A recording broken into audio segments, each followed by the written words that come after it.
Seguimos con las noticias de Directo América. Mi nombre es Elmaría Angulo y aquí están los titulares.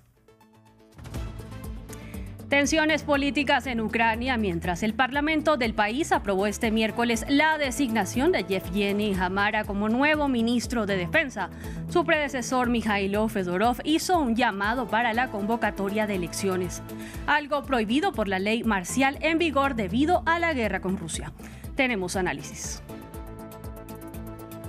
En el norte de Cisjordania sigue el asedio de colonos israelíes a familias de la aldea palestina de Qusra desde el 9 de agosto. Eso en presencia de soldados israelíes que no actúan contra sus ciudadanos y en medio del aumento del bloqueo. Tenemos reporte de nuestra corresponsal en la zona. Y en Estados Unidos, después de las elecciones primarias del martes para los comicios de medio término, nos enfocamos en Florida, que podría ser clave para el control de la Cámara de Representantes. En un estado favorable para los republicanos, los demócratas buscan obtener más escaños.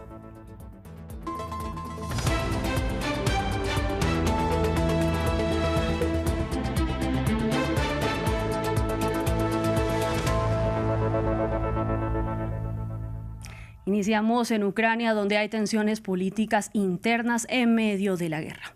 Este miércoles el Parlamento respaldó el nombramiento de Yevgeny Hamara como nuevo ministro de Defensa. Hamara ha sido jefe de cartera interino desde el despido sorpresivo de Mikhailo Fedorov en julio, quien anoche justamente pidió a la organización de nuevas elecciones en un llamado inédito por parte de un exministro de Volodymyr Zelensky, mientras el país sigue bajo la ley marcial por la guerra con Rusia. Cientos de residentes en Kiev salieron a las calles en apoyo a Fedorov.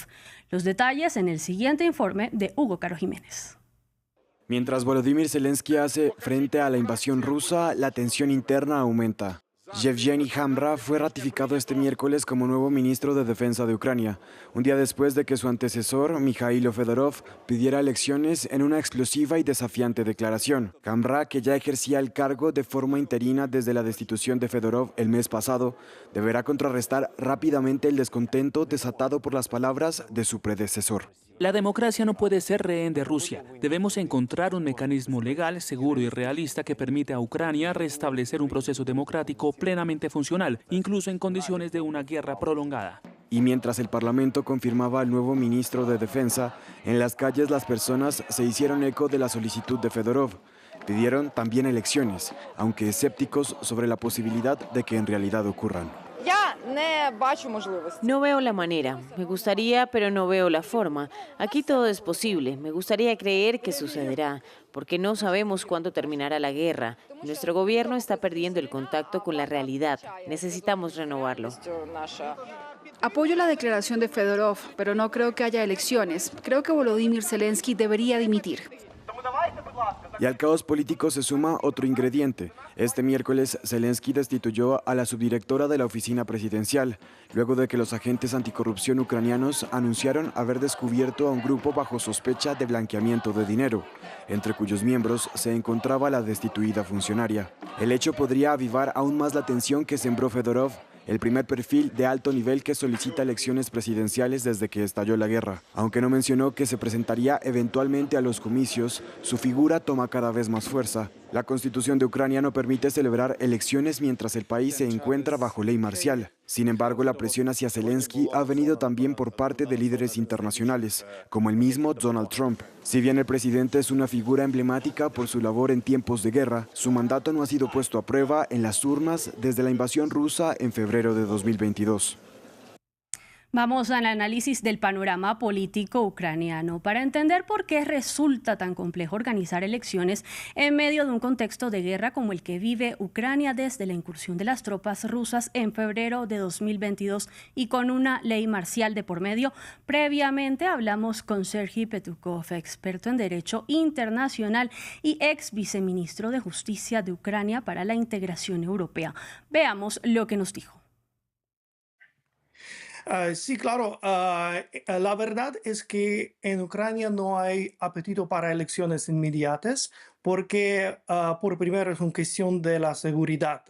Para tener elecciones tenemos que tener garantizado que en el día del voto no hay bombardeos rusos y eso por el momento no tenemos. También, claro que tenemos que cambiar la constitución y las leyes para que permiten elecciones en el tiempo de la guerra. Pero también tenemos que resolver el problema de millones de ucranianos que están refugiados en otros países y también la gente que está en ejército en este momento. Entonces, tienen que tener derecho a participar en estas elecciones. Entonces, es una cuestión importante.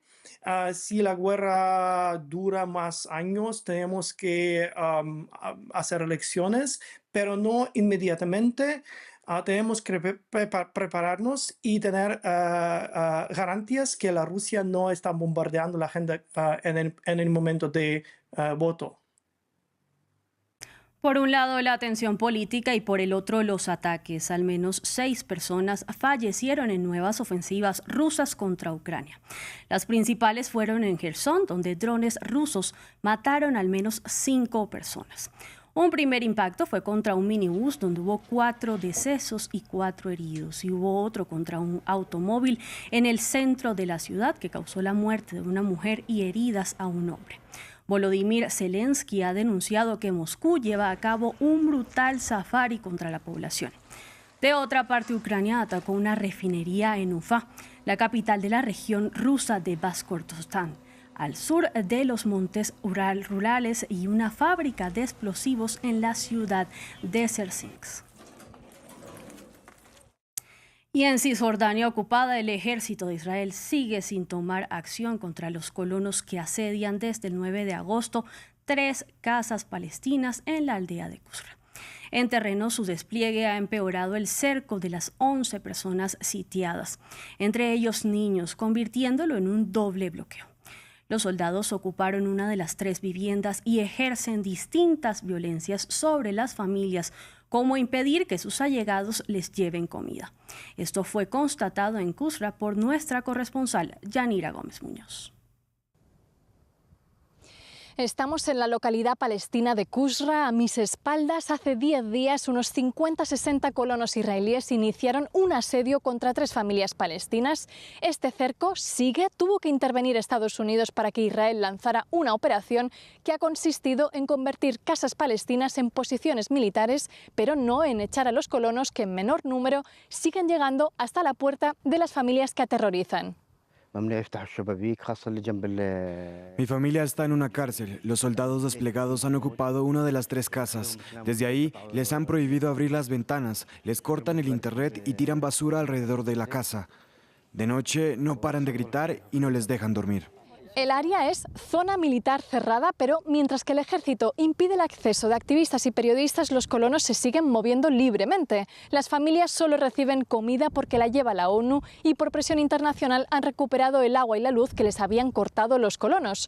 Nosotros hemos tenido que hablar con ellas por teléfono. Explican que los soldados se han instalado en una casa adyacente y que se sienten en una cárcel dentro de una cárcel, pero aseguran que no abandonarán sus hogares porque los perderían para siempre. Tengo miedo de que los colonos se roben mi casa. Es duro y es una pesadilla. Estoy en contacto con la Embajada de Estados Unidos y con congresistas. Necesito un compromiso sobre el terreno para que mi familia y yo podamos sentirnos seguros. Son días de continua espera, ansiedad y miedo. Nos hemos sentido muy impotentes. No hemos podido cumplir con las familias porque es un asedio y como alcalde no puedo romperlo solo. Debe haber una intervención diplomática. Hemos visto delegaciones diplomáticas y de ONGs porque Qusra se ha convertido en reflejo de 2 cosas. Lo entrelazados que están las milicias de colonos y el gobierno más ultraderechista de la historia de Israel, y cómo esta área B de Cisjordania ocupada, en la que Israel controla la seguridad pero la autoridad palestina administra, es la nueva diana de los colonos tras haber conseguido expulsar a miles de palestinos de la zona C, que domina por completo Israel. Aumentan las críticas en reacción a las nuevas sanciones de Estados Unidos contra altos funcionarios de la Corte Penal Internacional. Este miércoles la CPI denunció un ataque flagrante a su independencia, mientras que líderes europeos y la primera ministra de Japón manifestaron su apoyo al alto tribunal. Un episodio de cruzadas, confrontaciones de Estados Unidos contra el sistema judicial internacional que tanto Washington como Israel cuestionan tras las órdenes de arresto expedidas contra líderes políticos israelíes. Los detalles en este informe de Daisy Lanza.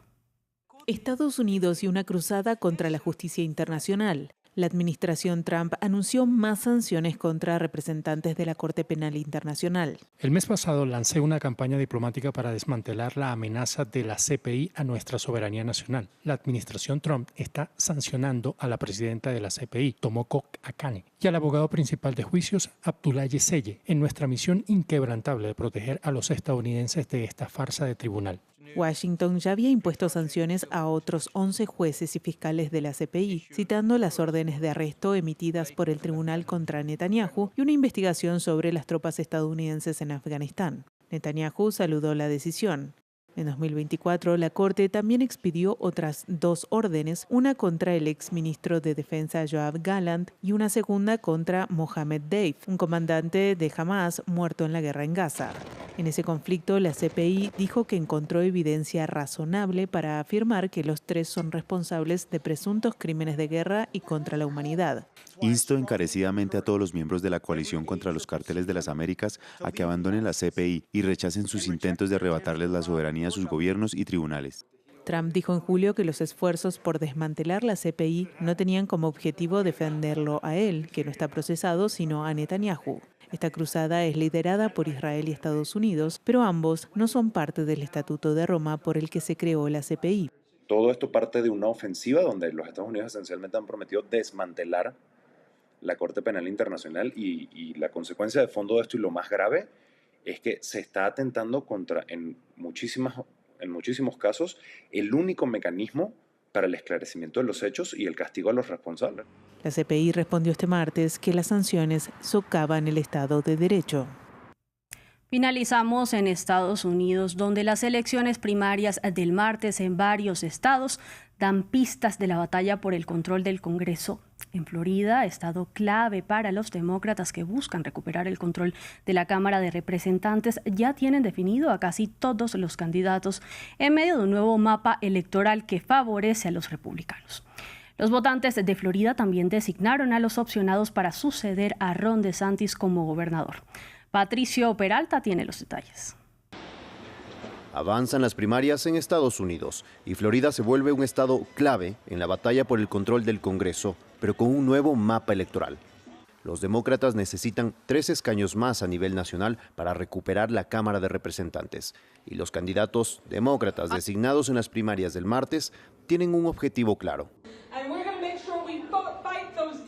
Vamos a asegurarnos de luchar contra esos malditos republicanos y contra Trump, y de impedir que arruinen nuestra democracia, acabar con la corrupción y el tráfico de influencias y el enriquecimiento personal, beneficiando a multimillonarios en lugar de ayudar a quienes necesitan tener una vida digna. Pero la redistribución electoral, aprobada este año, podría complicar ese objetivo. Actualmente, Florida cuenta con 20 diputados republicanos en 28 distritos. Con el nuevo mapa podrían pasar a ser 24 y obliga a los demócratas salientes a presentarse en circunscripciones favorables a los republicanos. Florida dejó de ser el estado indeciso que era al final del siglo XX y hace más de una década se ha desplazado marcadamente hacia la derecha. El estado también elige nuevo gobernador. El republicano Ron DeSantis no puede presentarse a la reelección. Y el martes eligieron a su candidato, Byron Donalds. Donalds, que obtuvo el respaldo del presidente Trump, aspira a ser el primer gobernador afro en un estado al sur del país. En noviembre nos mediremos contra el liberal David Jolley. Veo que han oído hablar de él. Bueno, déjenme contarles más. Representa todo lo que la gente odia de Washington. El liberal Jolley es el cambio que Florida no puede permitirse.